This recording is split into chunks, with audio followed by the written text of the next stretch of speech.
दिल्ली में पीडब्ल्यूडी घोटाले का पर्दाफाश करने वाले राहुल शर्मा पर कल हमला हुआ। हमले में राहुल बाल बाल बचे क्योंकि हमलावर की पिस्तौल से गोली नहीं चली। इस वक्त राहुल ही हमारे साथ जुड़ चुके हैं। राहुल, इंडिया टीवी को वक्त देने के लिए शुक्रिया आपका। सबसे पहले जानना चाहेंगे इस पूरे हमले के बारे में, और जो शिकायत आपने पुलिस में दर्ज कराई है, क्या उसमें आपने किसी का नाम भी लिख दिया है? नहीं, देखिए, कल जो मेरे पास ये हमला हुआ, मैं बच गया बार बार। इसकी शिकायत जब मैंने 100 नंबर कंट्रोल रूम पर जब मैंने दिया तो वहाँ की जो स्थानीय पुलिस है वो लोग तुरंत घटना स्थल पर आए और पूरा जायजा लिया। लेने के बाद उन्होंने मेरे से सारा पूछा, वहाँ के स्थानीय लोगों से पूछा, सीसीटीवी फुटेज लिया। उसके बाद जब मैं शिकायत में मैंने उन लोगों को यही लिख करके दिया है कि जिन जिन लोगों के खिलाफ पहले ऑलरेडी एफआईआर रजिस्टर्ड हो चुकी हैं और जो इस एक्टिविज्म में बीच में हैं, वही लोग इस काम को कर सकते हैं। अदरवाइज कोई बाहर का या कोई और अननोन पर्सन नहीं है जो मेरे मर्डर या मेरी हत्या की साजिश करेगा। जी, लेकिन आपको क्या लगता है क्यों आपको टारगेट किया गया?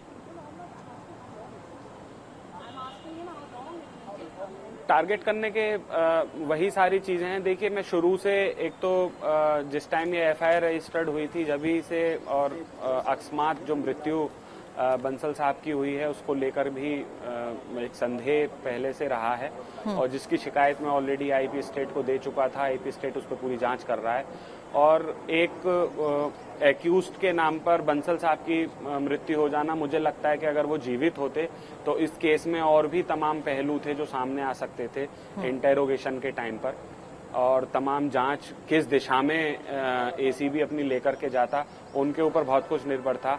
अब अगर कुछ डिपेंडेंसी आती है, मेरे ऊपर आती है, तो एज अ कंप्लेनेंट, और मेरा हालांकि इसमें अब कोई बहुत ज्यादा रोल बचा नहीं है, लेकिन फिर भी एज अ कंप्लेनेंट जो मेरा दायित्व है उसको खत्म करने की अगर कोशिश मेरी मृत्यु करा के, मेरी हत्या करा के की जा रही है, तो मुझे लगता है कि पूरी तरीके से ये इस केस को खत्म करने के लिए, रफा दफा करने के लिए ही इस तरीके के प्रयास किए जाते हैं। कौन कौन इसमें शामिल हो सकते हैं राहुल, आपको क्या लगता है? क्योंकि कहीं ना कहीं ये कोशिश है कि आप पर हमला कराने वाले नहीं चाहते कि आप कोई और खुलासे करें।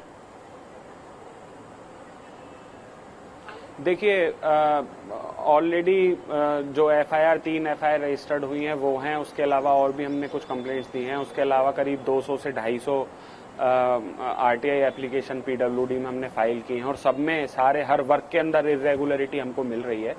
तो हो सकता है कि ये लोग तो हैं ही, उसके अलावा हो सकता है कि कोई और लोग भी हों। मैंने पुलिस को पूरी जानकारी दी है, और पुलिस ने अपनी जांच शुरू कर दी है।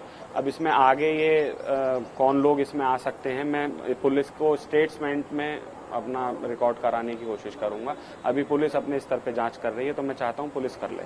और जो जहां तक आपके आरोप है उनमें से एक सबसे बड़ा आरोप ये लगाया गया कि 10 करोड़ का फायदा पहुंचाया गया नियमों को ताक पर रखकर, और उसमें आपने क्या ये भी साफ तौर पर मेंशन किया है कि कहीं ना कहीं अरविंद केजरीवाल की भूमिका की भी जांच होनी चाहिए?